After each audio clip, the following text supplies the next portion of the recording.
simplemente para recordar lo que hemos visto hasta el encuentro anterior, que hemos dicho de que una autopsia tiene en el tiempo quirúrgico dos cuestiones que tiene que dilucidar. Una cuestión que es lo relacionado con la hora de la muerte y la otra cuestión que es relacionada con el diagnóstico de causa de muerte. Vamos a ver si nos queda algunos minutos para poder hacer una consideración general sobre el diagnóstico de causa de muerte, pero lo más importante es que nosotros terminemos este capítulo de la hora de la causa, de la hora de la muerte, ya que es el capítulo que comenzamos el encuentro pasado.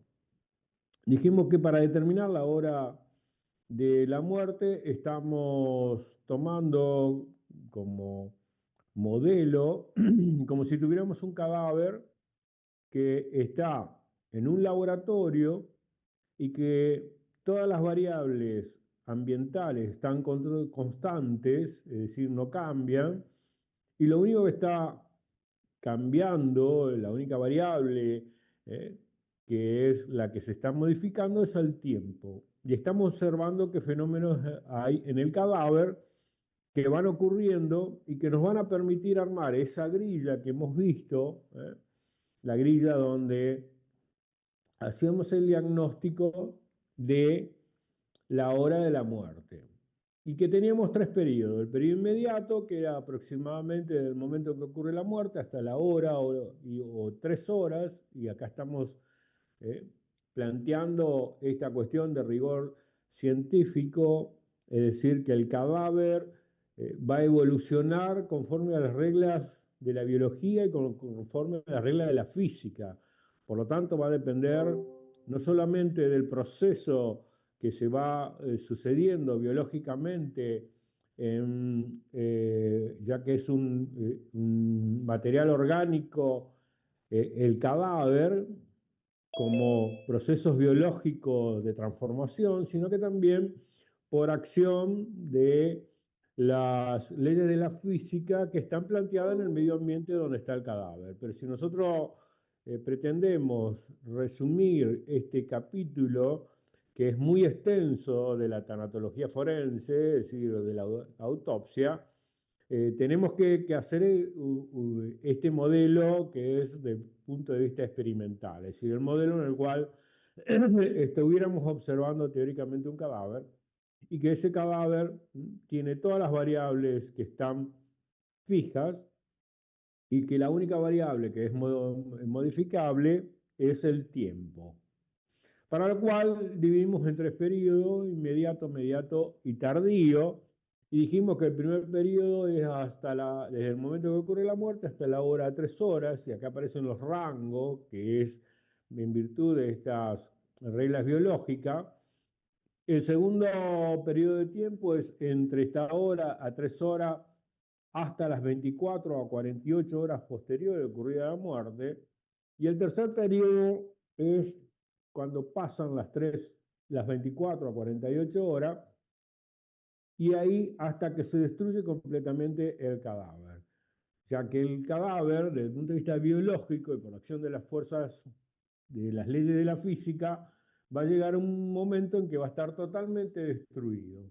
Y el cadáver, de alguna forma, va a desaparecer. Y eso ocurre entre los 2 a 4 años.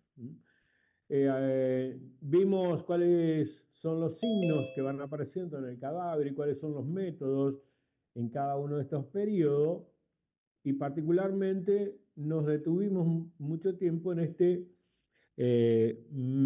periodo mediato, de los fenómenos mediatos. ¿Por qué? Porque la mayoría de los cadáveres son hallados en este periodo. Y para lo cual hicimos la grilla. Pero también aparece, que es lo que vamos a comenzar el desarrollo de la clase de hoy, métodos combinados, métodos que combinan varias variables de tal manera de que nos permiten un diagnóstico con mayor precisión. Dentro de los métodos combinados, el más utilizado universalmente se lo llama nomograma de Hessen. El nomograma de Hessen es un método que tiene bastante certeza como nivel de predicción en cuanto a la hora de la muerte, que es muy utilizado en los lugares donde se puede realizar esta técnica, pero vamos a ver cuál es la dificultad que tenemos nosotros en la República Argentina con respecto a esta técnica.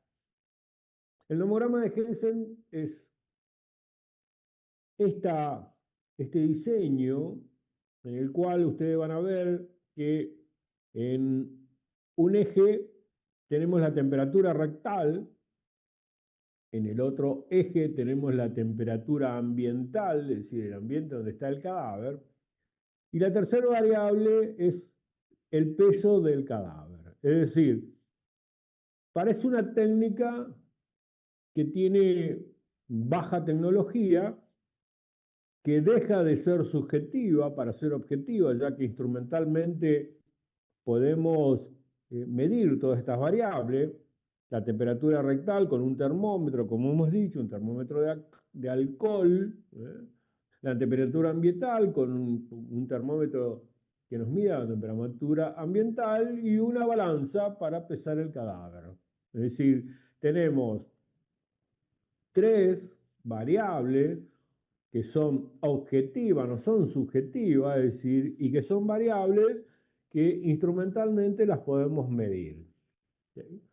Vamos primero a la técnica y después vamos a ver cuáles son las dificultades. Entonces, con esta técnica, nosotros vamos a dar un ejemplo para que ustedes comprendan cómo se hace esta técnica. Y tomemos, por ejemplo, que un cadáver pesa 80 kilos, marcamos acá,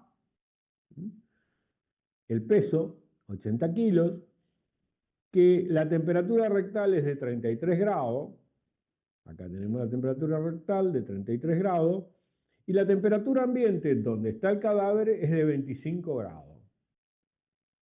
Marcada la temperatura rectal y la temperatura del medio ambiente, se traza esta recta entre ambos puntos. Fíjense, el anterior, la diapositiva anterior, no tenía esa recta, el nomograma tenía solamente esta recta dibujada. Cuando pusimos la temperatura rectal del cadáver y la temperatura ambiente a la cual está expuesto el cadáver, trazamos esta recta y hay un punto en el que ambas rectas se unen. Después tenemos este elemento que se transforma en un punto de partida. El otro punto es la conjunción de ambas rectas y vamos a trazar una recta que va desde este punto hasta el punto en que ambas rectas se unen y desde allí vamos a seguir la proyección hasta atravesar el arco del peso del cadáver.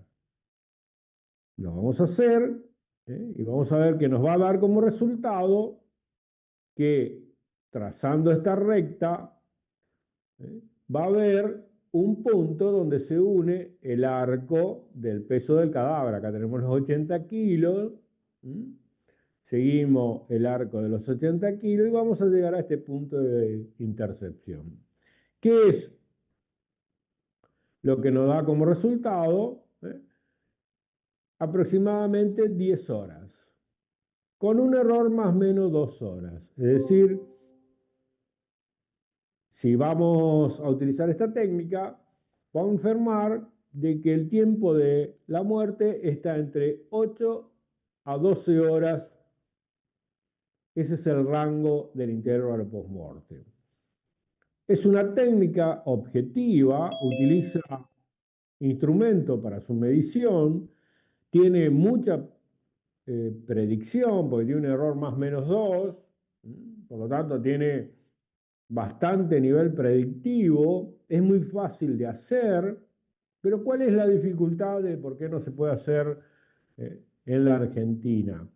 La dificultad que se tiene en la República Argentina es que, lamentablemente por procedimiento, en la Argentina quien va a el lugar donde está el cadáver, es el médico que por lo general depende del Ministerio de Seguridad, es decir, es el médico de la policía.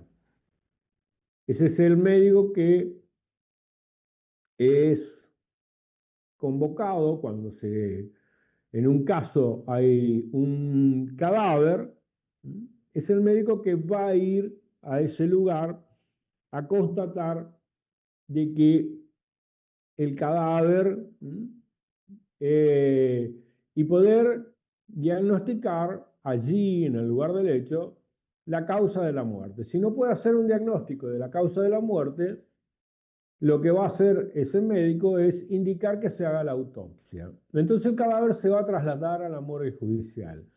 ¿Y cuál es la dificultad en la morgue judicial? Que no tenemos la temperatura ambiente.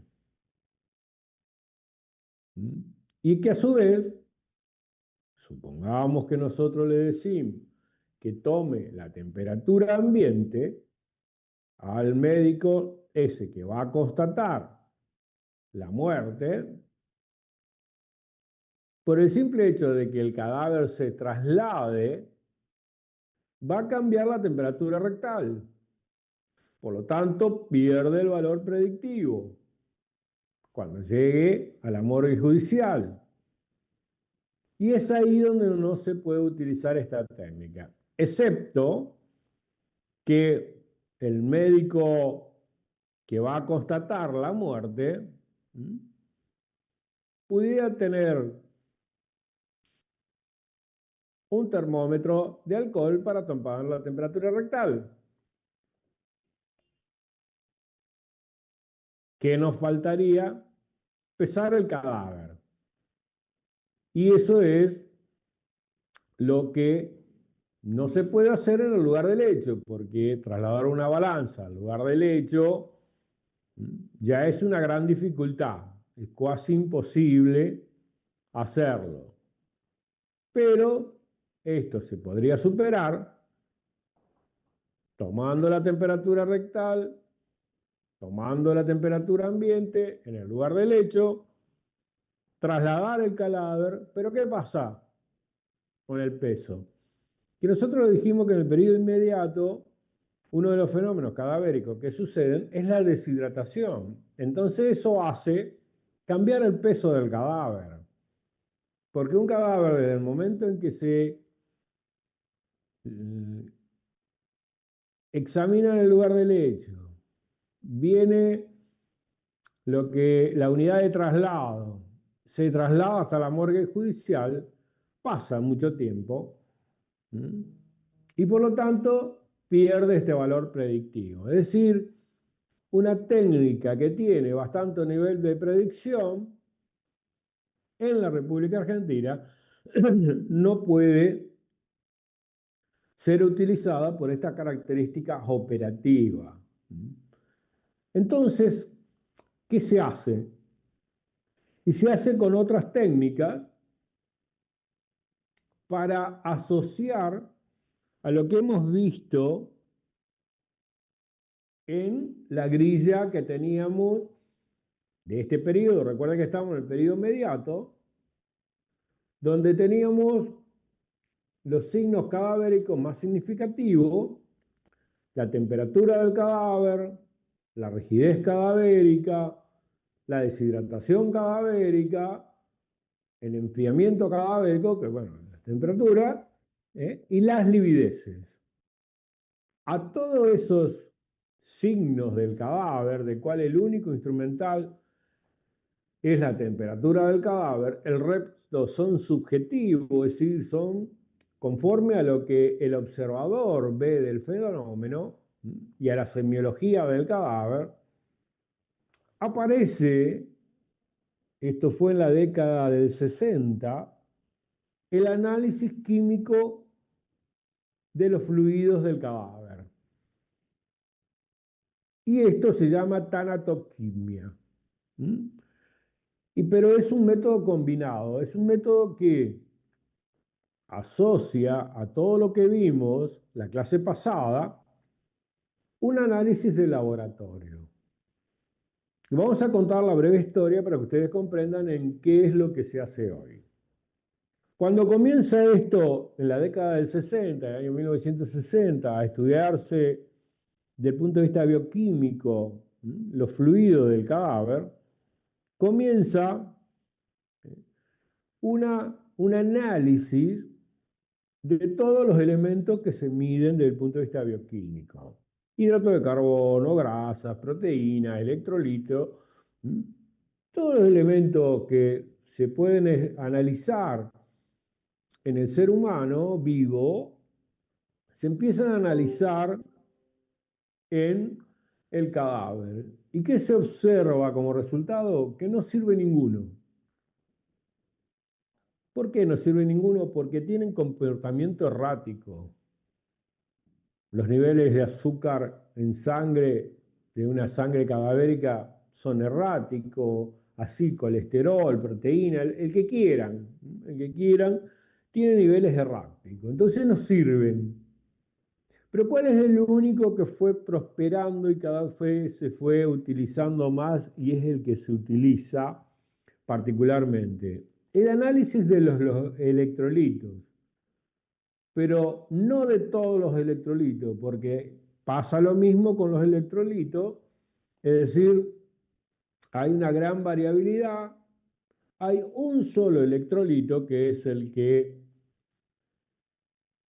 demostró tener un nivel predictivo interesante y que hoy se utiliza particularmente en todas las morgues judiciales, que es el potasio. Entonces, el potasio empezó a estudiarse y se vio que hay un comportamiento bastante regular del potasio y aparecieron muchas investigaciones, lo que lo transforma en un excelente nivel predictivo combinado, recuerden, siempre es combinado a los métodos anteriores de lividez, rigidez, enfriamiento cadavérico. Y vamos a ver cómo transitó esta historia del potasio. Se fueron midiendo el potasio en los diferentes compartimientos y humores. Entonces, se midió potasio en sangre, se midió potasio en el líquido pericárdico, se midió potasio en el líquido cefalorraquídeo, se midió potasio en el líquido sinovial y se midió potasio en el compartimiento de la cámara posterior, es decir, en el humor vítreo. ¿Qué resultados dio? En la sangre, que por la hemólisis, es decir, por la destrucción del glóbulo rojo, no tenía una constante de regresión significativa como para que tenga valor predictivo. Es decir, se descartó totalmente a la posibilidad de determinar la concentración de potasio en sangre por la hemólisis. En el resto de los compartimientos se comporta con una constante de regresión bastante significativa, lo que significa que tiene un excelente valor predictivo. Pero aparecen las dificultades técnicas. ¿Cuáles son las dificultades técnicas? Y por ejemplo, tomar muestra en un cadáver de un líquido cefalorraquídeo es muy complejo, hay que sacarlo de la fosa posterior, es decir, si se recuerdan un poquitito de anatomía, en la región occipital, donde está el orificio occipital, en ese lugar por debajo del reborde posterior, tendríamos que tener el cadáver en decúbito ventral y ahí introducir un trocar y sacar muestra de líquido cefalorraquídeo. Pero ¿cuál es el problema? Que difunde por los tejidos, entonces tiene un escaso volumen. Es decir, dificultades técnicas y dificultades de volumen. En el líquido sinovial sucede lo mismo. El volumen es muy escaso y a su vez la técnica, si bien es mucho más accesible, más fácil, la concentración no se puede medir en virtud de ese escaso volumen de la muestra. En el líquido pericárdico sucede la misma circunstancia.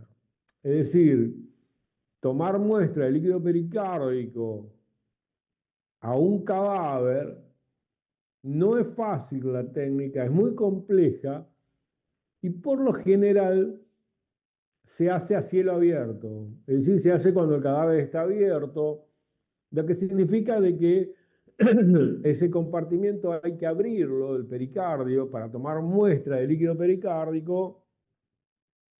Y esto ya hace que sea una situación donde varía mucho en virtud de que se abre el compartimiento y de ahí, de alguna manera, se puede alterar el resultado de la prueba de laboratorio. Y el único que por características técnicas es muy fácil de tomar muestra y tiene un volumen significativo para poder hacer las pruebas de análisis de potasio es el humor vítreo. Y esa es la técnica que hoy se utiliza como método combinado en todas las morgues judiciales, la determinación de potasio en humor vítreo. Y según la concentración de potasio, y en base a las investigaciones, aparece la forma de calcular. Pero ¿por qué el potasio tiene tanto valor predictivo en cuanto a la hora de la muerte? Tenemos que recordar un poquitito de fisiología. Y recuerden ustedes que el potasio tiene en la siguiente situación desde el punto de vista del comportamiento como electrolito. Dentro de la célula hay una altísima concentración de potasio, aproximadamente 113 miliequivalentes. Y en el líquido extracelular y en el plasma hay 4 miliequivalentes de potasio. Es decir, hay un gran gradiente de concentración. Como gradiente de concentración, el potasio migra de adentro de la célula hacia el compartimiento extracelular. ¿Qué lo sostiene en esta alta concentración dentro de la célula? Una bomba que intercambia sodio por potasio. El sodio es inversa a la concentración al potasio. Tenemos 142 miliequivalentes de sodio en el líquido extracelular y 14 miliequivalentes de sodio en el líquido intracelular.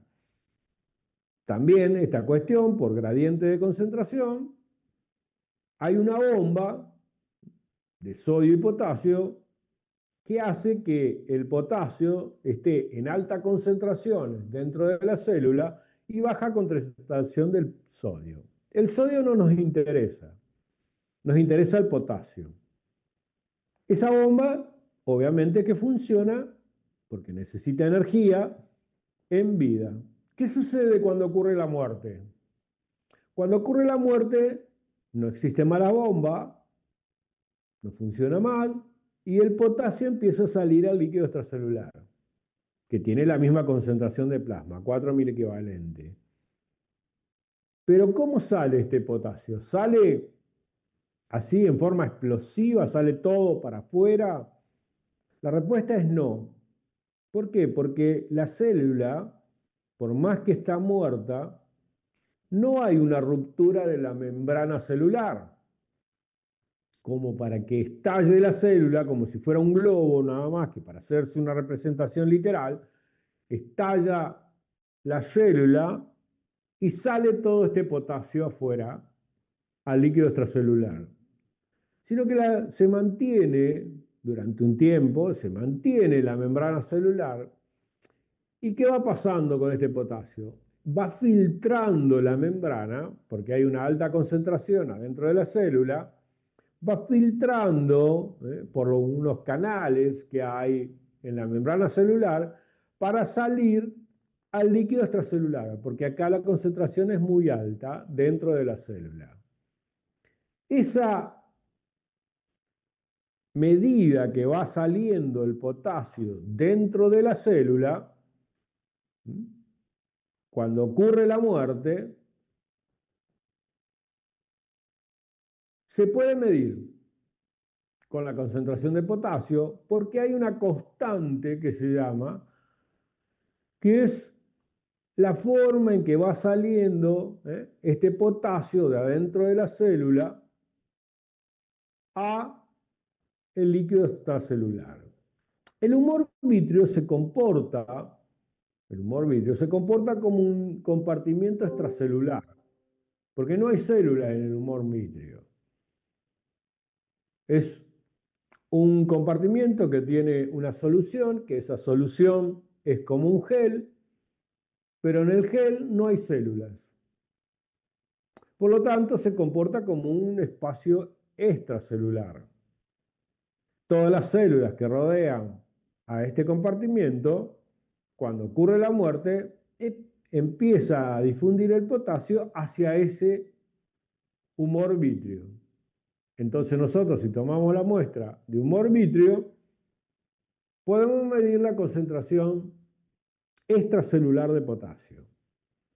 Y como esto, en la medida que va pasando el tiempo, tiene una constante, es decir, una forma de salir de tal manera que va saliendo en forma cronológica, podemos armar la fórmula para calcular la hora de la muerte, según la cantidad de potasio que haya en el humor vítreo, y transformarse en un método complementario a los signos cadavéricos que hemos visto de lividez, rigidez y enfriamiento cadavérico. Y así, estos métodos combinados, uno de los autores que hoy es referente a nivel mundial de la medicina forense, que se llama Gilles el-Kalaoui, hoy están sus discípulos, hizo el primer reloj que combinó la temperatura rectal, que se puede medir en forma instrumental, con la concentración de potasio en el humor vítreo. Y fue, en la medida que fue pasando el tiempo, cómo va descendiendo la temperatura corporal, tomándose a través de la temperatura rectal, asociada a la concentración de potasio que va aumentando en el humor vítreo. Y de esta manera construye con dos métodos instrumentales, uno tomando la temperatura rectal y el otro midiendo en el laboratorio la concentración de potasio en humor vítreo, lo que particularmente se asocia a los signos cadavéricos. Fíjense que acá empieza a asociarlo con la lividez, acá lo asocia con la tensión ocular, acá lo va asociando con la temperatura, con la rigidez cadavérica. Este es el primer método combinado que tiene mayor nivel de predicción en cuanto a la hora de la muerte y que se usa hoy en todos los cuerpos médicos forenses durante el periodo mediato. Es decir, este periodo en el cual el valor de eficiencia más significativo lo tiene las primeras 12 horas. Y en la medida que va pasando de las 12 a las 24 horas, porque acuérdense que tiene el periodo mediato, llega hasta las 24 horas, entre las 24 y 48 horas. Pongamos las 24 horas. En la medida que pasa las 12 horas y va llegando a las 24 horas, empieza a bajar su nivel predictivo. Por eso el potasio es el electrolito que en este análisis de la tanatoquimia tiene una excelente curva de regresión, así se lo llama. Curva de regresión es bastante constante, como lo demuestra acá este análisis estadístico, y por eso surgen de diferentes autores fórmulas. Fíjense, el primero que investigó esto fue Sturner, y así fueron Madea, James, Mula, y quiero contarles que mi tesis doctoral fue hecha en base a esto. Así que también hay una fórmula que está registrada a mi nombre, pero que tiene que ser ajustada. La vamos a hacer el ajuste ahora con otra investigación. Tiene que ser ajustada en cadáveres recientes. Pero tomemos cualquiera de estos autores en respecto a la trayectoria histórica en este sentido. ¿Cómo es la técnica? Para comprender la técnica, para hacer el cálculo, el intervalo post-mortem, como dice acá, tomémoslo a Sturner, que es el que más ha trabajado en investigaciones sobre este tema. Hay que hacer el siguiente cálculo. Esta constante, 7.14, por la concentración de potasio en humor vitrio, menos esta cifra que es 39.1, que es el valor matemático de esta constante de regresión. Y de esta manera me va a dar un resultado, y ese resultado lo tengo que cotejar con los otros signos cadavéricos, con las livideces, con la rigidez y con el enfriamiento cadavérico. Y con todo esto hago el diagnóstico de la hora de la muerte. En síntesis, ¿cuál es el procedimiento que se hace en una morgue judicial? Por lo general los cadáveres llegan en este periodo, el periodo inmediato. Se examina el cadáver, el examen externo del cadáver, y en el examen externo del cadáver se examina si hay livideces y en qué estadio están, si hay rigidez cadavérica, en qué estadio está. Se toma la temperatura del cadáver y se toma muestra del humor vítreo para determinar la concentración de potasio. Y con todos estos elementos, una vez que viene el resultado de la concentración de potasio en humor vitrio, se coteja con estos signos cadavéricos y se determina la hora de la muerte, se determina el intervalo post-mortem durante este periodo inmediato. Y estos son los métodos combinados. Y este es el método combinado que se utiliza en todas las morgues judiciales de la República Argentina. Una vez que pasamos las 24 a 48 horas, que termina este periodo inmediato, entramos en el periodo tardío, donde aparecen los fenómenos tardíos. Cuando aparece un signo en el cadáver de este periodo,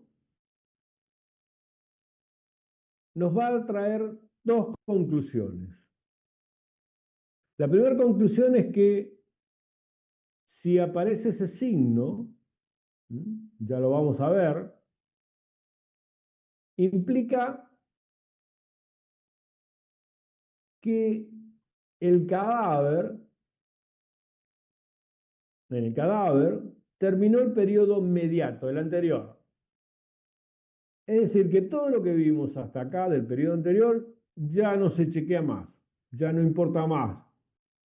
Ya no importa si el cadáver tiene lividez, ya no importa la rigidez cadavérica, por lo general va a estar flácido el cadáver, ya no nos importa la temperatura del cadáver, ya no importa más nada, porque ya terminó el periodo inmediato. Y vamos a entrar en este periodo tardío. ¿Y qué nos vamos a encontrar en este periodo tardío? Y ya vamos a ver, les voy a mostrar acá una autopsia para que ustedes presten atención, ¿qué cadáver vamos a encontrar? Podemos encontrar un cadáver en este estado. El cadáver ya está destruido y como cadáver destruido, vamos a encontrar que ya el cadáver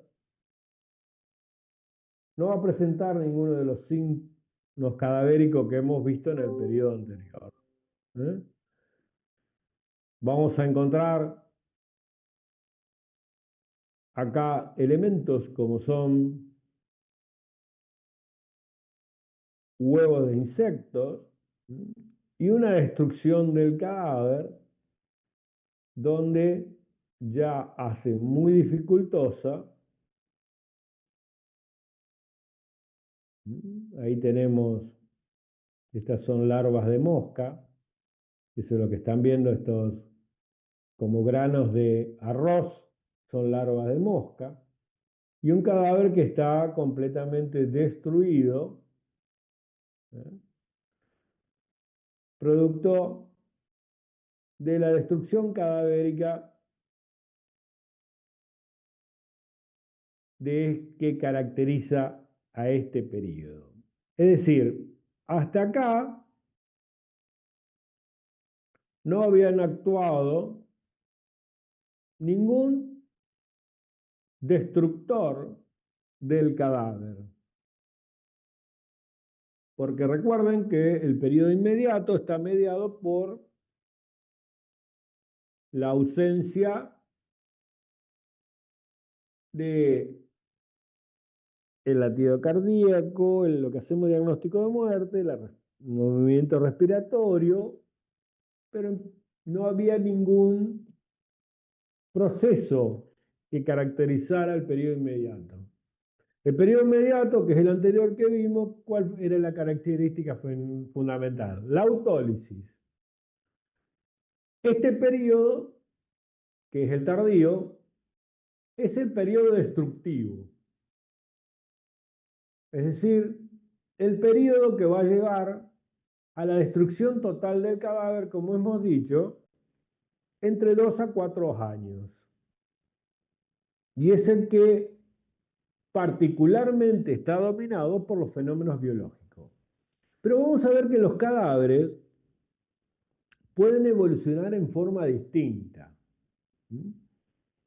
¿Cuándo empieza este periodo? Este periodo empieza a los 2 o 3 días posteriores a ocurrir a la muerte. ¿Sí? 48 horas, dijimos como máximo del periodo anterior, entre las 48 a las 72 horas, particularmente comienza este periodo tardío. ¿Y cómo termina? Termina con la destrucción completa del cadáver. Pero todos los cadáveres no evolucionan, ya sí el periodo tardío depende muchísimo del medio ambiente donde está el cadáver.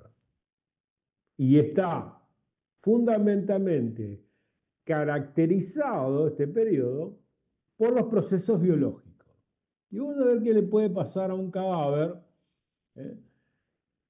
que ya depende del medio ambiente de cómo evolucione. Es decir, hasta acá ya nuestro cadáver, que lo teníamos en un laboratorio y que todas las variables eran constantes, excepto la del tiempo, ahora lo tenemos en un medio ambiente, sujeto a el medio ambiente, donde el medio ambiente va a realizar todo este proceso destructivo. Es decir, acá tienen que ver los microorganismos que tiene el cadáver y va a tener que ver la acción de los insectos. Pero vamos a ver que también, según el medio ambiente, puede evolucionar hacia otros caminos.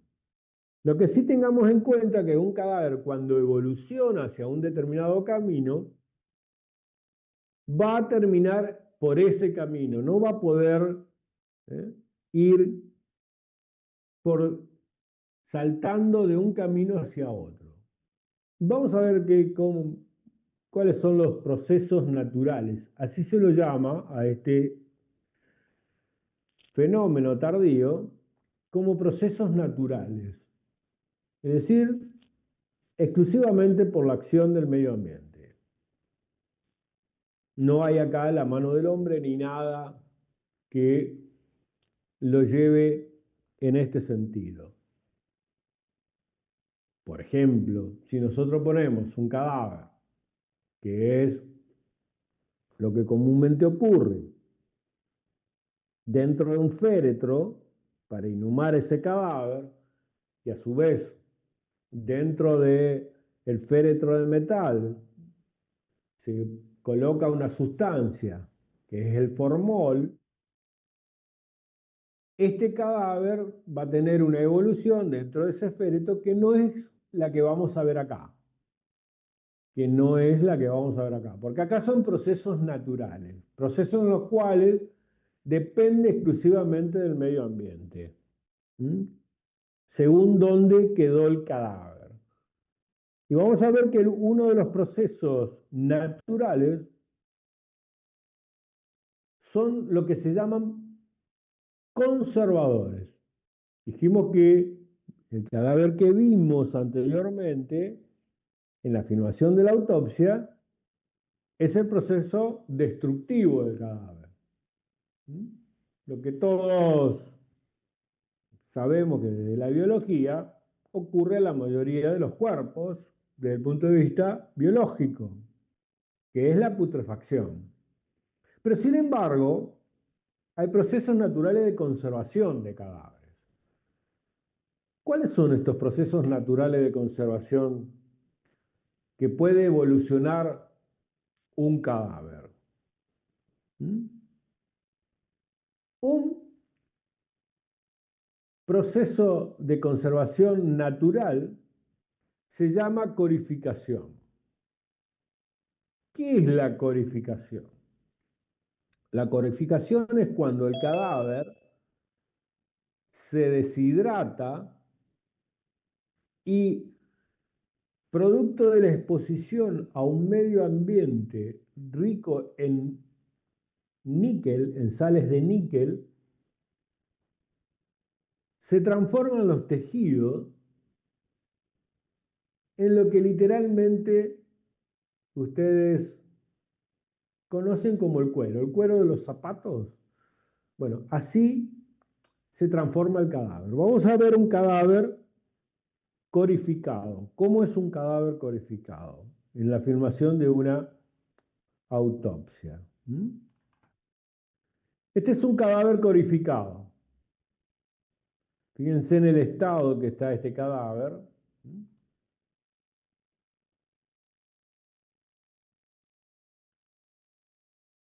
Y es un proceso natural. Es decir, este cadáver estuvo a la deshidratación y a las sales de níquel, que particularmente vamos a ver dos cosas que quiero mostrarles a ustedes que caracterizan a este periodo. Principalmente los tejidos. Si ustedes hacen una incisión en este tejido, que es la piel, van a ver que es idéntico a como si cortaran el cuero de un zapato. Pero la característica fundamental de este periodo de corificación es la implantación de los pelos. En este caso, este cadáver tenía barba, y si yo pretendo extraer estos pelos, los vellos, de la barba, me va a costar lo mismo que si pretendo extraerlo de un ser vivo. Es decir, va a haber una cierta resistencia. Lo mismo pasa con las uñas. Fíjense en las uñas de las manos. Voy a tener la misma dificultad, la misma resistencia para sacar una uña o para sacar un pelo, como en un ser vivo. Y ya vamos a ver por qué esto es importante, porque hay otro proceso natural de conservación. Este cadáver hace mucho tiempo que ocurrió la muerte y sin embargo está conservado el cadáver. Por eso se lo llaman procesos naturales de conservación. Fíjense en cómo está el cadáver. Este es un cadáver típico corificado. Así es este tipo de cadáveres. eh, Esta, esta persona había ocurrido la muerte hace más de 2 años y el cadáver estaba en estas condiciones. Esto es lo que conocemos como cadáver codificado. ¿De acuerdo? Otro método de proceso natural conservatorio es el congelamiento. Y en el congelamiento son las momias halladas principalmente en la cordillera. Estas momias están en el Museo de la ciudad de Salta, que son 3 niños sacrificados de la época incaica, que están perfectamente conservados y fueron conservados porque el proceso natural de conservación permitió que los cadáveres, piensen ustedes que estos niños son de la época incaica y están así conservados estos cuerpos. ¿Qué caracteriza el medio ambiente para que ocurra esto? Baja temperatura, pero ambiente húmedo. Húmedo y baja temperatura, como es el clima de alta montaña. La humedad se la da particularmente la nieve, y la baja temperatura, lógica, no solo por la luz, sino por el hecho de los medios ambientales. Otro proceso natural de conservación de los cadáveres es la momificación. Los egipcios desarrollaron la técnica de momificación, pero la desarrollaron puntualmente porque naturalmente en Egipto, en el desierto, hallaban cadáveres momificados. Acá en la Argentina se ha encontrado cadáveres momificados, particularmente en la Sierra de Córdoba. ¿Qué condiciones ambientales momifican un cadáver? Alta temperatura y 0 de humedad. En la medida que hay alta temperatura y 0 de humedad, el cadáver se deshidrata completamente, mueren también los microorganismos, no pueden destruir el cadáver y se conserva con una técnica natural de momificación.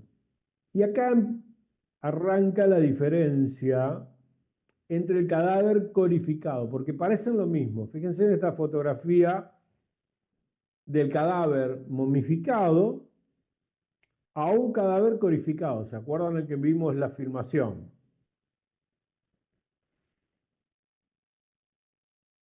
Y la diferencia está en lo que yo les conté del cadáver corificado. Para sacar pelos, para sacar uñas, van a tener resistencia como si tuvieran en un ser vivo. En cambio acá en cadáver momificado, al contrario, acá se va a desprender las uñas, se van a desprender los pelos, totalmente distinto de lo que pasa con el cadáver corificado. A su vez, la movilización de este cadáver hay que tenerla con muchísimo cuidado porque por lo general se va a destruir producto que está todo desecado. A diferencia del cadáver codificado, vieron ustedes en la filmación, por eso les traje la filmación, de qué manera se movían sobre la camilla de autopsia el cadáver y no se destruía el cadáver. Si hacemos lo mismo con este cadáver momificado, lo más probable es que se destruya todo y se pulverice, porque está todo deshidratado. Pero naturalmente puede terminar en una momificación como proceso natural.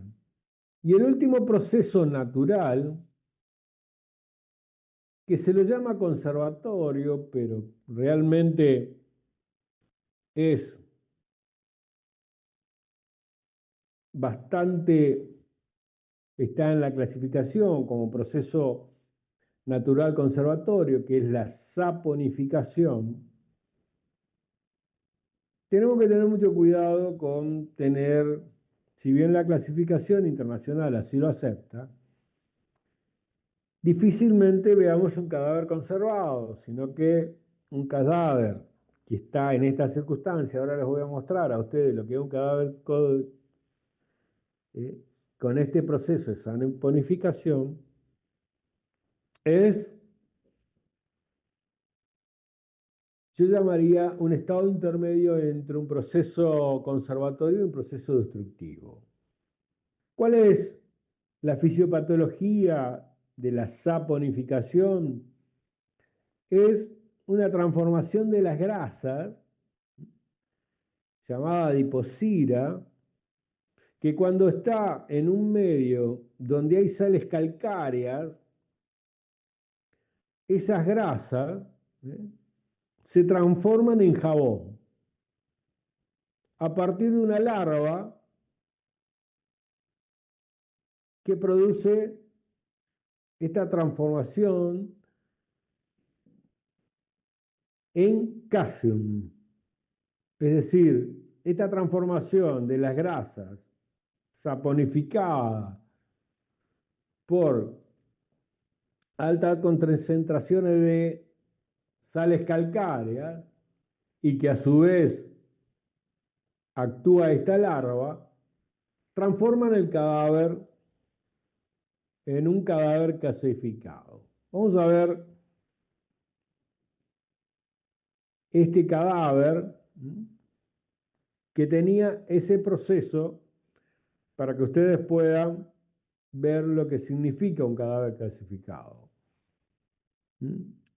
¿Por qué sucedió esta transformación cadavérica como proceso natural en un féretro? Que si yo recuerdan, yo le dije a ustedes, esta es una exhumación. Cuando yo le dije a ustedes, esto es un cadáver gasificado, donde está el proceso, miren cómo está el cadáver de una mujer, donde todo está transformado como si fuera jabón, con una fragilidad significativa, por eso si bien se lo llama proceso natural de conservación, es porque este cadáver lleva mucho tiempo en que estuvo en el agua, y le estaba contando a ustedes por qué este cadáver está así, gaseificado, por el efecto tanto de las sales calcáreas como de la larva que provoca esta transformación cadavérica. Esto es porque este cadáver estaba en un cementerio de paz, lo que van en tierra. Los cadáveres que van inhumados en tierra no tienen el féretro de zinc, es decir, es solamente la madera. ¿Y qué sucede cuando el cadáver está inhumado en la tierra? En nuestro lugar, cuando hay proceso de inundación del río, suben las napas y el agua inunda el féretro y por eso el cadáver queda expuesto al agua que libera sales calcáreas de esa agua y que por esta larva lo transforman de esta manera al cadáver, como lo están observando en esta filmación. Esto es un cadáver con el proceso de caseificación. Así queda un cadáver en este sentido. Entonces, tenemos estos 4 procesos naturales, es decir, proceso por el medio ambiente al cual estuvieron expuestos, que los cadáveres pueden evolucionar. Pueden evolucionar a una corificación, como vimos en el primer cadáver, pueden evolucionar a un congelamiento, pueden evolucionar a una momificación, pueden evolucionar a una saponificación. Lo que les decía a ustedes es que el cadáver, si empieza con un proceso de corificación, después no pasa a estos otros caminos, y así con cualquiera de los otros caminos. Si toma este camino, este proceso natural por el medio ambiente al cual está expuesto, va a seguir por esta línea. Va a seguir un cadáver corificado, o va a ser un cadáver congelado, o va a ser un cadáver momificado, o va a ser un cadáver saponificado. Y eso se lo llaman procesos naturales. Es por la exposición al medio ambiente. ¿Es frecuente ver estos cadáveres? No, es rarísimo. Es muy raro ver estos cadáveres. ¿Qué es lo más frecuente?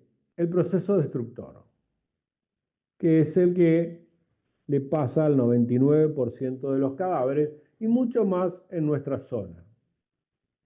El cadáver es destruido. ¿Quiénes destruyen el cadáver? Como hemos dicho,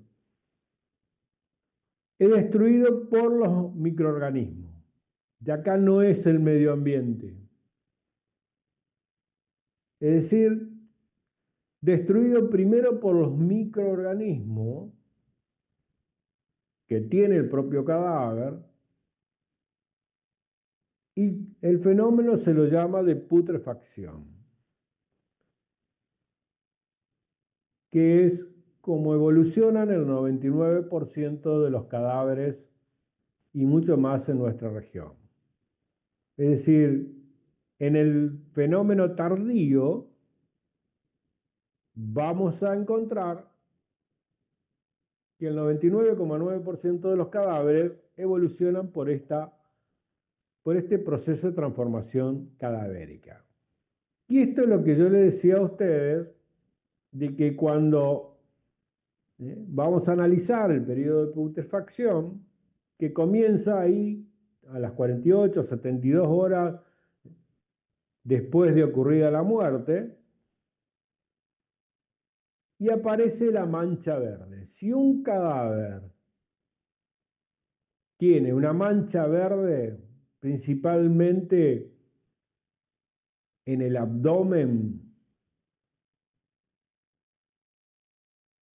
que es esto, o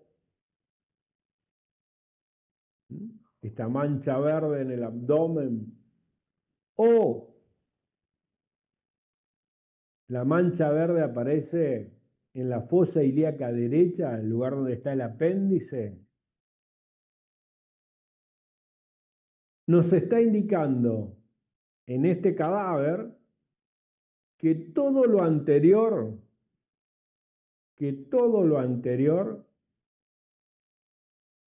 que hemos visto del periodo mediato, lividez, rigidez, enfriamiento, todo lo anterior ya no sirve más.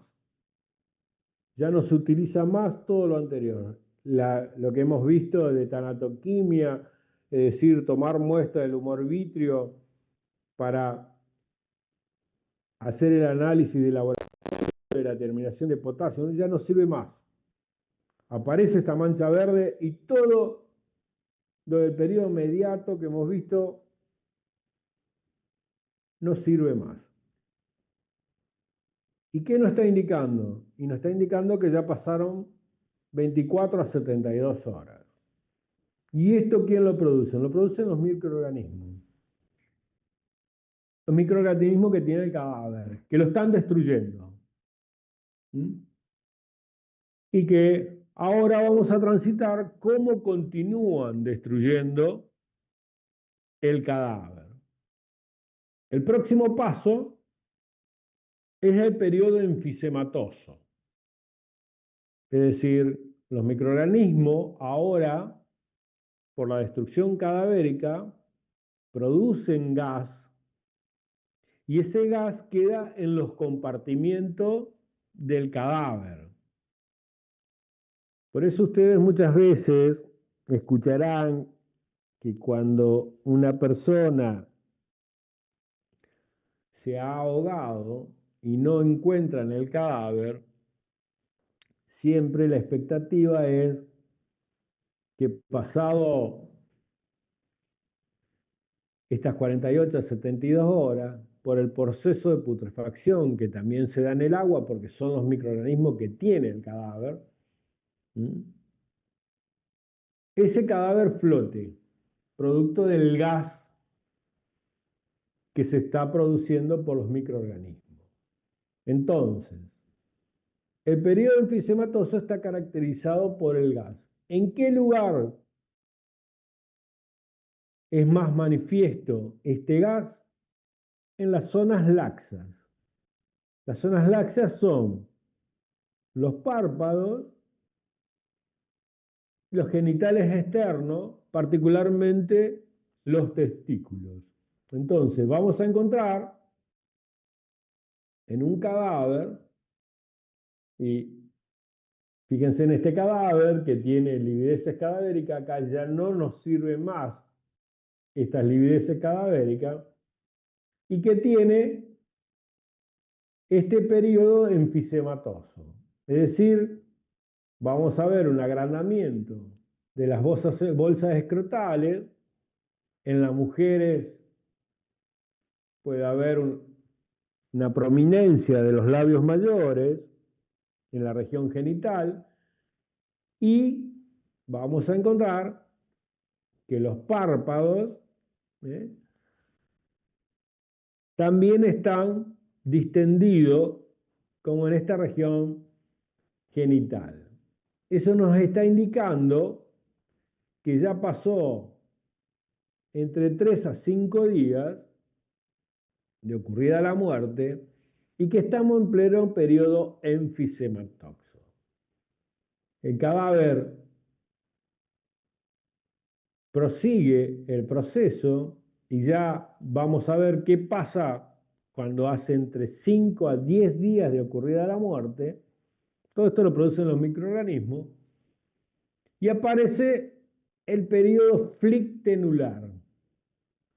Este periodo flictenular es, si se recuerdan, el cadáver que vimos cuando comenzamos el desarrollo acá del periodo tardío. El periodo flictenular es el periodo que trae muchísimas confusiones a quienes desconocen la evolución de los cadáveres. Porque es el periodo en que se llena de ampollas, pero estas ampollas, por eso se le llama flictenular, el líquido que contiene estas ampollas es producto de la destrucción del proceso de putrefacción de los microorganismos. Pero así como producen estas ampollas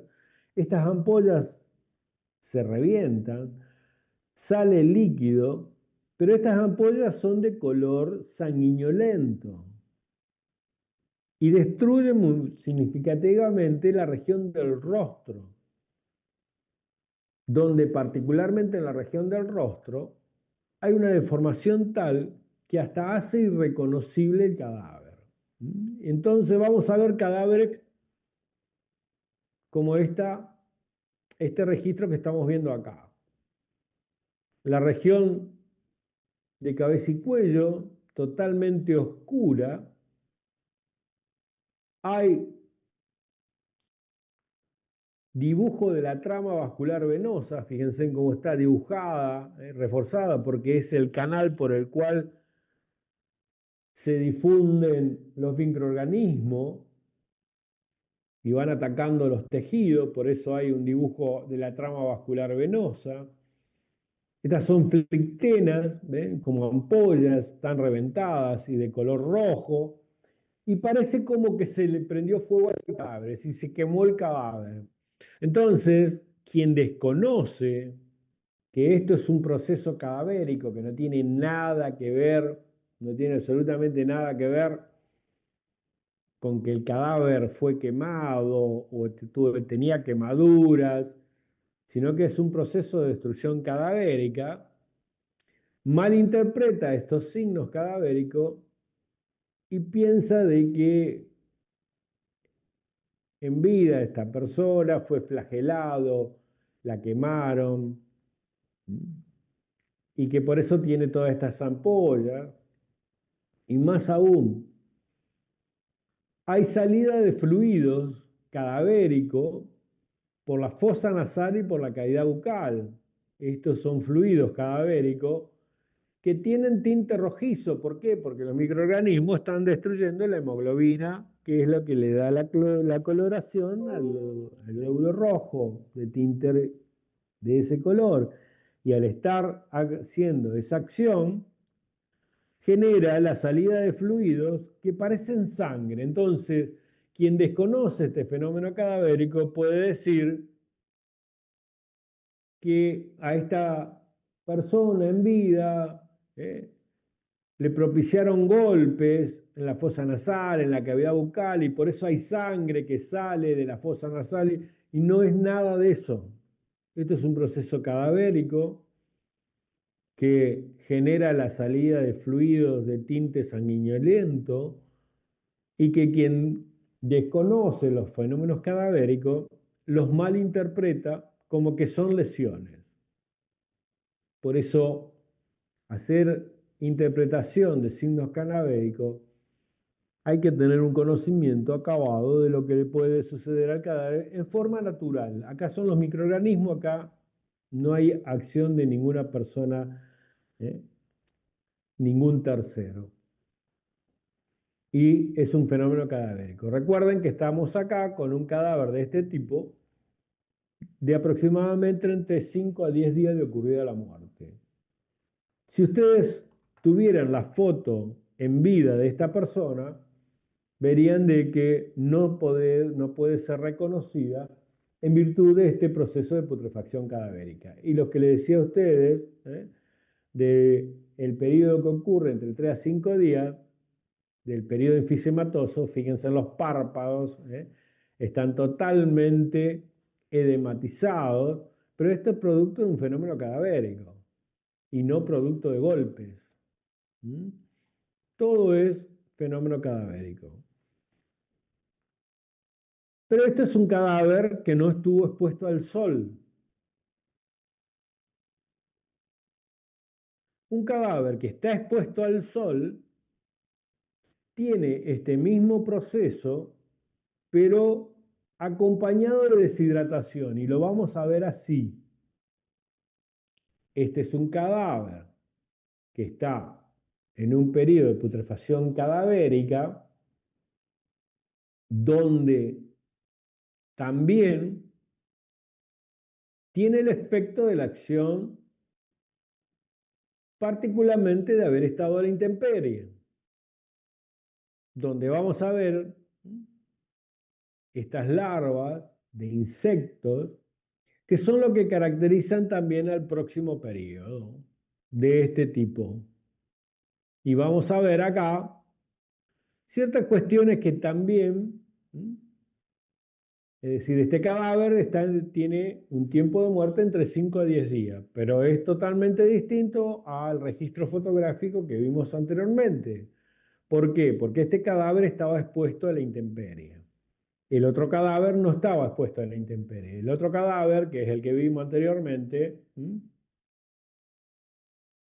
este cadáver, por lo general, así se encuentran las personas que viven solas y que los vecinos pasaron varios días que no ven a esas personas y empiezan a sentir olores y denuncian, y cuando la policía ingresa al domicilio de esa persona que vivían sola, el cadáver está en este estado. ¿Por qué? Porque no solamente está el proceso de putrefacción, sino que también el cadáver está en un ambiente que no es expuesto a la intemperie. En cambio, estos cadáveres, como este que estamos viendo acá, por lo general son personas halladas en descampados, en baldíos, después de 5 a 10 días de ocurrida la muerte, donde al proceso de putrefacción se le acompaña la deshidratación por el hecho de la exposición al medio ambiente. Los dos cadáveres tienen el mismo tiempo de muerte, entre 5 a 10 días. Y la otra diferencia que tiene estos cadáveres que están expuestos a la intemperie es que aparecen otros elementos que ayudan a la destrucción cadavérica, que ya lo vamos a ver, que es un capítulo especial, que son los insectos. Pero continuemos desarrollando este periodo. Durante este periodo, si estamos acá hasta los 10 días como máximo, arrancamos entre las 48 a 72 horas hasta los 10 días como máximo, hay una caracterización de este periodo que es la producción, los microorganismos, de gas. Producen hidrógeno sulfurado, hidrógeno fosforado, nitrógeno, amoníaco, anhídrido carbónico y principalmente un ácido que es el fórmico acético. Todo esto lo producen los microorganismos.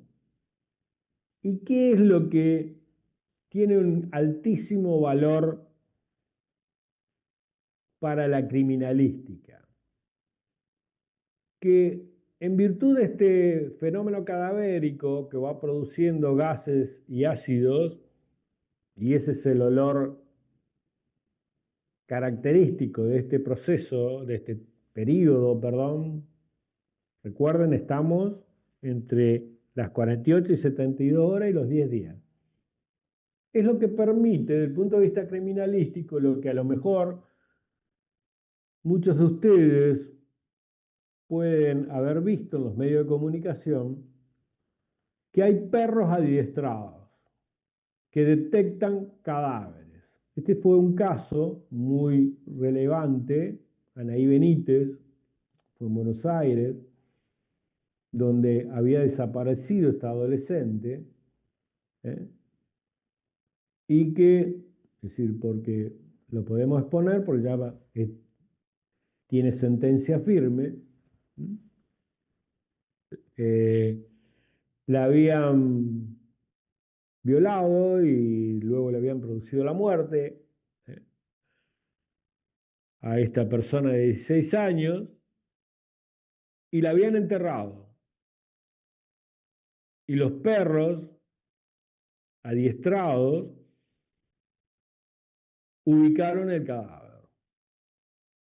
¿Y por qué ubicaron el cadáver? Por esto que hemos visto anteriormente, porque los microorganismos producen gases y ácidos que se lo adiestra a los perros, que tienen un olfato 100 veces mayor al que tiene el ser humano, y pueden detectar estos perros adiestrados, que están para eso, cadáveres incluso que están enterrados hasta 1,5 metros de profundidad. Y esto es gracias a este proceso cadavérico investigado durante este periodo con la determinación de cuáles son los gases y cuáles son los elementos que se los puede adiestrar a los perros y detectan cadáveres. Por lo tanto, son muy utilizados ante la desaparición de personas. Y nosotros hoy tenemos un hecho de público conocimiento que está difundiéndose en todos los medios, que es el caso de Agustina en Córdoba. Los perros fueron los que detectaron el lugar donde estaban los restos cadavéricos y los que lograron esos restos cadavéricos, en virtud de los gases y los ácidos que producen los microorganismos durante este periodo de tiempo. Ahora, cuando se encuentran restos humanos, como este cadáver que es el que vamos a ver acá, en esta filmación, este es un cadáver donde fueron hallados estos restos cadavéricos. Fíjense, estos restos cadavéricos. Y hay que determinar el tiempo de la muerte. ¿Cuánto tiempo hace que ocurrió la muerte? No solo cuánto tiempo hace que ocurrió la muerte, sino que también la causa de la muerte. Pero ahora vamos a ir exclusivamente al tiempo de la muerte. Vamos a ir a ver cómo se hace la técnica para examinar estos restos cadavéricos y determinar el tiempo de la muerte. El tiempo de la muerte lo vamos a determinar con prueba de laboratorios biológicos de lo que tiene la superficie de este cadáver, es decir, los restos de los tejidos. Vamos a estudiar particularmente la acción de los artrópodos. Pero también, una vez que tomemos muestra, que eso va a ir para el laboratorio de biología y ya vamos a ir a todo ese capítulo de cómo los insectos destruyen el cadáver. Acá los insectos fueron los que destruyeron el cadáver. Quiero mostrarles a ustedes una técnica que es una técnica que una vez que tomamos la muestra, tenemos que determinar o tener elementos para poder determinar de quién se trataba, de la identidad de la persona. Para lo cual tenemos que hacer mediciones antropométricas y utilizar las tablas antropométricas. Esto ya lo vimos con ustedes en la identificación de las personas. Porque si bien de acá podemos tomar restos de estos restos cadavéricos, muestra de tejido óseo,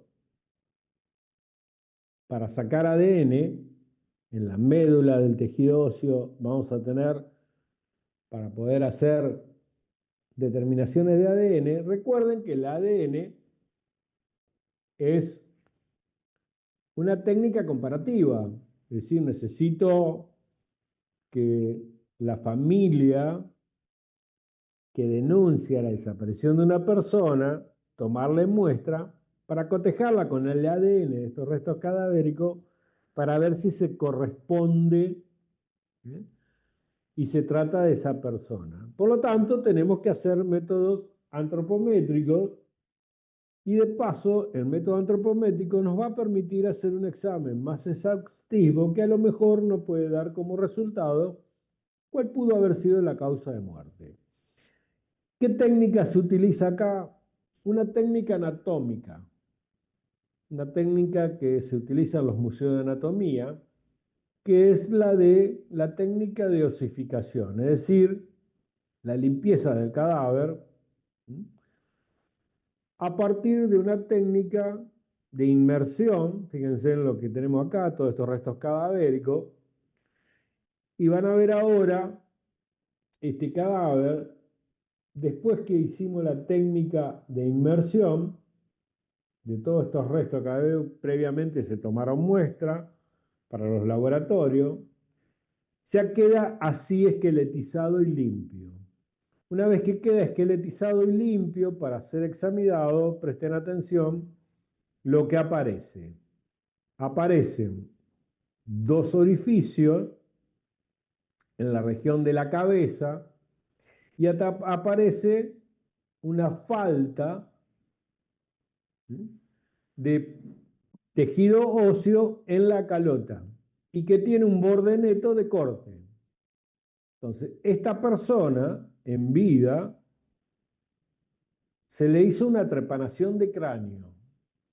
Y esta trepanación de cráneo, esta es una técnica quirúrgica, probablemente haya tenido un traumatismo de cráneo o haya tenido un accidente cerebrovascular donde se hizo una trepanación. Por lo grande, por el tamaño significativo que tiene esta trepanación de cráneo, es más dable pensar de que se trata de un traumatismo cráneoencefálico. Es decir, pudo haber tenido un accidente por un traumatismo cráneoencefálico que recibió asistencia médica en vida y que fue intervenida. ¿Eso qué nos permite? Nos permite acá, con la medición antropométrica de las piezas óseas, podemos tener la estatura. Con la característica, principalmente de los huesos de la pelvis, el sexo. Con el desgaste de las piezas dentarias. O también utilizamos cómo las cisuras craneales están unidas, que acá están perfectamente consolidadas, la determinación de la edad.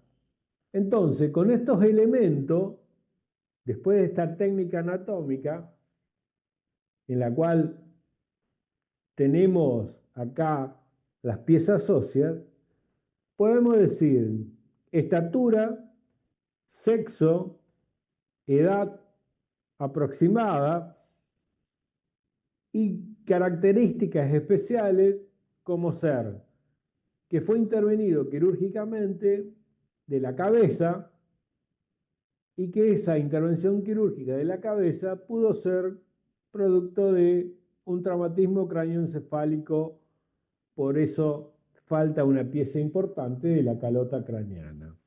Y que estos orificios pudieron haberse producido, porque la trepanación no tiene estos orificios de esta manera, por proyectiles de arma de fuego. En virtud de esta técnica anatómica, lo que no luego se encontró en el lugar, los proyectiles, y en virtud de la estatura, el sexo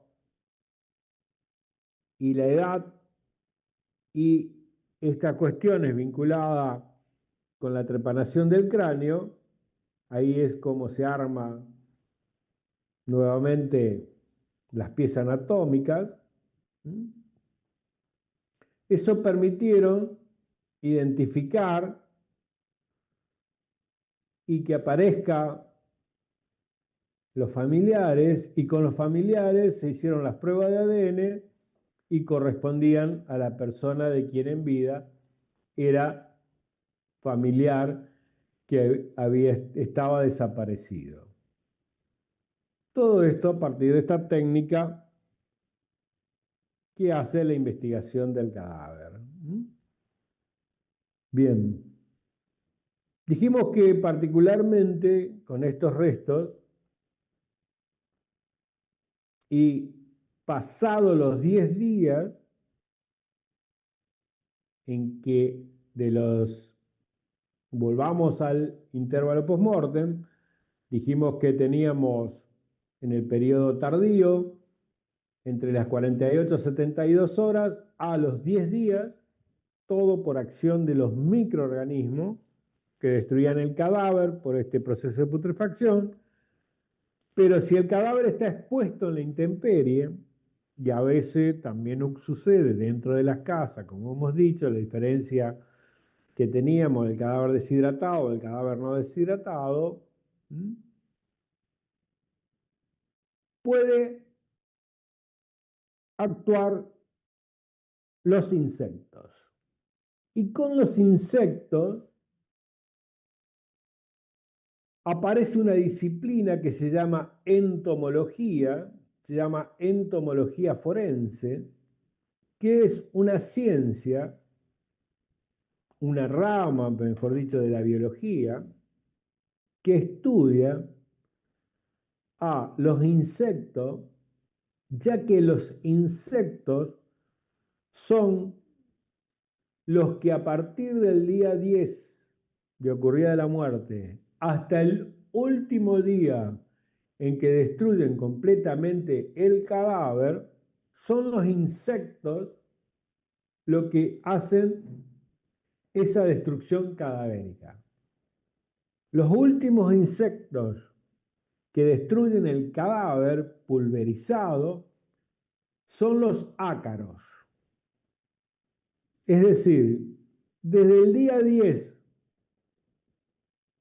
que hemos dicho aproximadamente que es producto de los microorganismos, en adelante hasta la destrucción completa del cadáver, determinar cuánto tiempo hace que ocurrió la muerte, lo hace la entomología.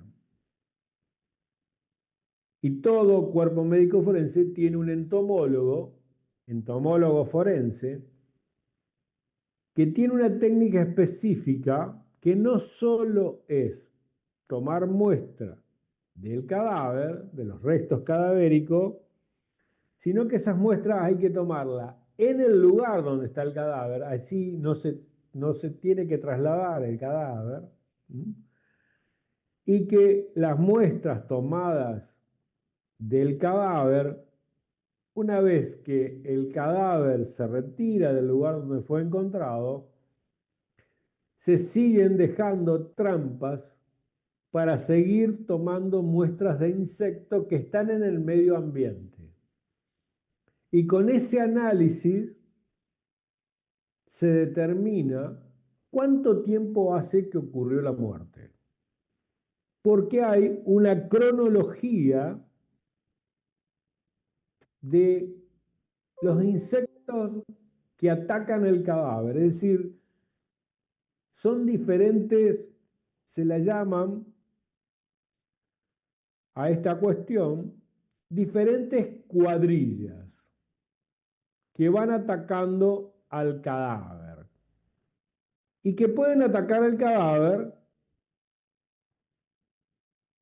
no solo después de los 10 días, sino que también, según lo que encontremos, pueden atacar al cadáver apenas empieza el periodo de putrefacción. Es decir, pasadas las 24 a 48 horas que termina el periodo mediato y donde ya aparece la mancha verde. Y hay toda una cronología, y eso lo estudia la entomología. Para tener idea de esto, vamos a ver cuáles son la cronología teórica que ataca los insectos a un cadáver. Y el insecto que más ataca a un cadáver es la mosca. Y la mosca lo que hace es alimentarse del cadáver, pero pone sus huevos en el cadáver. Esos huevos se transforman en larva a las 24 horas. Las larvas, entre los 4 a 8 días, se transforman en una pupa y cuando es pupa, pasado 4 a 5 días, ya es un adulto. Entonces, depende qué encontremos nosotros en el cadáver, va a indicar en qué periodo de tiempo está ese cadáver y de esa manera podemos determinar el tiempo de la muerte. Supongamos que un cadáver es atacado apenas ocurre el periodo de putrefacción, es decir, la mancha verde. ¿Qué podemos encontrar también en este cadáver? Huevos, huevos de insectos, huevos de la mosca sobre el cadáver. Entonces ya tenemos no solo la mancha verde, sino que también tenemos huevos de la acción de estos antrópodos y nos permiten decir de que hace por lo menos de 2 a 3 días en que ocurrió la muerte. A los 2 días vamos a tener ya larvas. ¿Se acuerdan esos cadáveres que les mostré a ustedes con esas larvas donde parecían granos de arroz y que se movían? Ya estamos acá en un cromático tardío, es decir, ya hace 3 días desde que comenzó el periodo cromático. Cuando se mueven, esas larvas son de tipo 2, ya estamos aproximadamente en el periodo enfisematoso, que teníamos de 3 a 5 días. Es decir, en un cadáver donde estamos en el periodo enfisematoso, si fue atacado por las moscas, ya vamos a ver que tiene larvas. Ya cuando aparece el enfisematoso tardío, ¿se acuerdan que teníamos entre 5 a 10 días? Hace 4 días que aparecieron el ataque de las moscas y ya tienen larva de tercer tipo. Y de 10 a 12 días, como vimos en estos cadáveres, ya aparece la pupa. La pupa es cuando ya está próximo a nacer el nuevo insecto, parece que está seco, y ya a los 20 días de ocurrida la muerte, empiezan a aparecer los nuevos insectos. Esto lo estudia toda esta disciplina. Pero ¿qué característica tiene esta cronología? El primer periodo llega hasta los primeros 4 meses de ocurrida la muerte. ¿Y qué es lo que diferencia a estos artrópodos o insectos? La especie. Y la primera especie que ataca el cadáver durante estos 3 a 4 meses son las larvas de dípteros de esta especie y las moscas la segunda cuadrilla. Por eso se le llaman primer cuadrilla y segunda cuadrilla. En el segundo periodo, es decir, después de pasado 3 o 4 meses, ya son 3 o 4 meses que dura el periodo, pero de los 4 meses iniciales, es decir, estaríamos entre 4 y 8 meses. Son los coleópteros. En el tercer periodo, los dípteros y coleópteros de otra especie, y el cadáver, como dijimos, lo terminan de destruir los ácaros, y que a su vez, según la especie, hay sexta, séptima y octava cuadrilla. Todo esto, solamente para que ustedes tengan conocimiento, todo esto es investigado por el laboratorio de entomología forense. Y se complementa con otro laboratorio, que es el laboratorio de antropología forense. El laboratorio de antropología forense, donde están los antropólogos forenses, van a también contribuir con su conocimiento, junto con la entomología forense, cuando hay restos cadavéricos, en determinar cuánto tiempo hace que ocurrió la muerte y en cuanto también a lo que implica las posibilidades de poder determinar muertes violentas, si hay huellas, particularmente en los restos óseos, de lesiones, ¿eh? Y de esa manera tratar de interpretar esas lesiones que si pudieron haber originado la muerte o no, como la que encontramos nosotros en el cadáver que les mostré a ustedes, con orificios producidos por proyectiles de arma de fuego. Y sepan también que hay otras disciplinas, como son la palinología forense, que estudia todo lo que es flora y fauna, y fundamentalmente las esporas, que son características de un lugar, y la geología forense, que estudia la composición de la tierra, y todas son complementarias para determinar qué pasó en los casos en los cuales se requiere todos estos laboratorios de biología, como son lo que pasó en un caso de impacto a nivel nacional, como fue el caso Maldonado. En el caso Maldonado, trabajaron, como dice acá la información periodística, 55 peritos.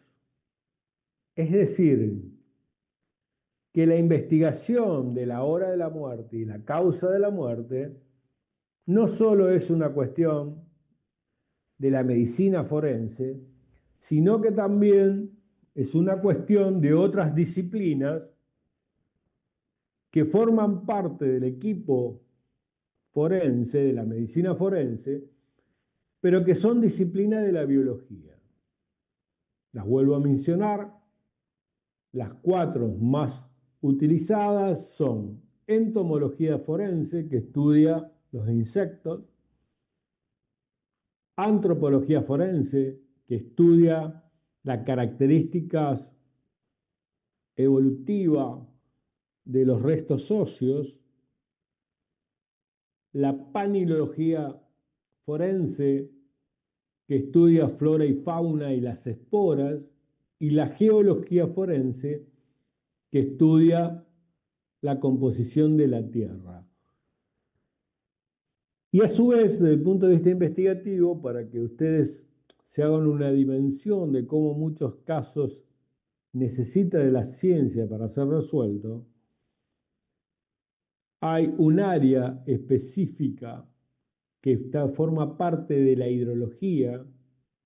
Para que ustedes tengan una idea, la composición del agua en cada lugar, el agua que ingerimos, el agua que nosotros tomamos, tiene características de cada lugar.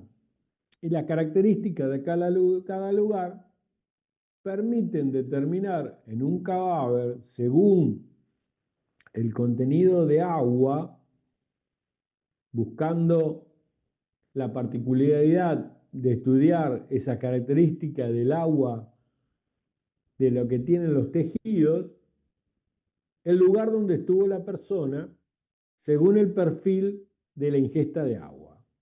Pero esto es nada más que para comentarles que hay muchas disciplinas de la biología que se ocupan de investigar ciertas características que luego son aplicables en la investigación forense y que pueden ser utilizadas, en este caso, pueden ser utilizadas fundamentalmente para la investigación criminal, que forma parte de la medicina forense. Me quedan unos minutos para hacer una mención en cuanto a la causa de muerte. Y lo que les voy a mencionar a ustedes es para que le quede como concepto general. La causa de muerte, que es el otro eje que tiene la medicina forense, en la Argentina se investiga solamente las muertes de origen violento. Es decir, no se investigan todas las muertes. Se investigan solamente las muertes de origen violento. Por lo tanto, se toma la clasificación jurídica de la muerte. Y la clasificación jurídica de la muerte la divide en dos tipos de muerte: la muerte violenta y la muerte natural. Cuando la muerte es natural, no le interesa la investigación de la causa de muerte a la justicia. Cuando la muerte es violenta, le interesa la causa de muerte a la justicia. De las muertes violentas, a su vez, se dividen en accidente, homicidio y suicidio. Suicidio, cuando se determina en la autopsia que, por ejemplo, hay una asfixia por ahorcamiento, se interpreta que es la autodeterminación de una persona y por lo tanto queda el caso cerrado. No continúa la investigación para la justicia con esa determinación de esa causa de muerte. Queda para investigar accidente y homicidio.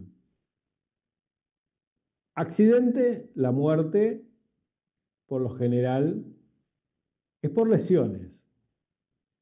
Entonces, no hay complejidad en cuanto a la causa de muerte. Es decir, supongamos que una persona murió en un accidente de tránsito, hay que verificar que las lesiones han generado la muerte y por lo tanto son atribuibles la causa de muerte a ese accidente. En cuanto al homicidio, ahí tenemos estadísticamente cuáles son las causas más frecuentes. Las tres causas más frecuentes son por herida de arma blanca, por lo tanto no hay ningún inconveniente técnico para hacer ese diagnóstico, es decir, si nosotros tenemos un cadáver donde tiene herida por arma blanca, si tiene lesiones que son vitales, supongamos que fue un cuchillo y que la lesión está a nivel del corazón, no tenemos problemas para determinar la causa de muerte. Lo mismo sucede en la segunda causa, que es por herida de arma de fuego. No, lo único que tenemos es que correlacionar si el proyectil produjo la muerte a través de la lesión de órganos vitales o por la extravasación de sangre, porque lesionó vasos, arterias, es decir, no tenemos tampoco problema para investigarla y decir cuál fue la causa de la muerte. Y la tercera causa, que es la causa más frecuente después de la herida de arma de fuego y la herida por arma blanca, son las asfixias. Las asfixias es un capítulo muy extenso de la medicina forense, que por razones de tiempo de esta optativa es casi imposible abordarlo. Pero sí, toda muerte violenta, si no fue por herida por arma de fuego o por herida por arma blanca, se le atribuye a la posibilidad de que sea una asfixia, y de esta manera después se profundiza la investigación de si se trata de una asfixia. Y lo voy a decir al ejemplo en el caso tan relevante que se están dando hace casi 2 semanas por todos los medios de comunicación, de Agostina, el caso de Córdoba. donde se encontraron restos cadavéricos, ya que fue el cadáver descuartizado. Si ustedes miran la información periodística, van a ver que se difundió el informe preliminar de autopsia, que así se lo llama, y se atribuyó que la muerte fue por asfixia. Pero no se le atribuyó ese diagnóstico de causa de muerte porque se hicieron los estudios específicos. Porque una asfixia es, en este caso, como es un homicidio, tiene que ser o la estranguló o la sofocó, esos son los casos de asfixia, o la ahogó. Para lo cual hay que estudiar mucho más profundamente esa asfixia. Pero sí se le atribuye a la asfixia por una cuestión de orden estadístico. Es decir, si en el cadáver yo no encuentro, más allá de las mutilaciones, que a través del estudio de los tejidos voy a saber si son vitales o son post-mortem. Entonces, si son post-mortem, ¿qué me están diciendo? Que lo que descuartizó es un cadáver, que ahí no tengo ninguna herida que le haya generado la muerte. Bien, ¿y cómo la mató? Y se le atribuye la asfixia por esta cuestión estadística. ¿Por qué? Porque no hay herida de proyectil de arma de fuego y no hay heridas por un arma blanca en una zona vital, sino que las lesiones por el arma blanca son post-mortem. Por lo tanto, no tengo ninguna lesión vital y se le atribuye una asfixia. Pero hay que profundizar el estudio de la asfixia. Por eso, la causa más frecuente en muerte violenta, y que es todo un capítulo muy extenso, es la muerte por asfixia. Y esto es una breve reseña de lo que quería decirle con respecto a causa de muerte. Por eso es mucho más significativo que ustedes tengan el conocimiento teórico de la determinación de la hora de la muerte y la complejidad y la cantidad de disciplinas que intervienen para dar respuesta en ese sentido, que es un capítulo también extensísimo de la medicina forense, pero a nosotros nos interesa desarrollar en esta optativa para que le quede el concepto general. Quedan 5 minutos para el póster, porque hoy es la última clase. A partir de el lunes, el martes porque el lunes es feriado, pero ya a partir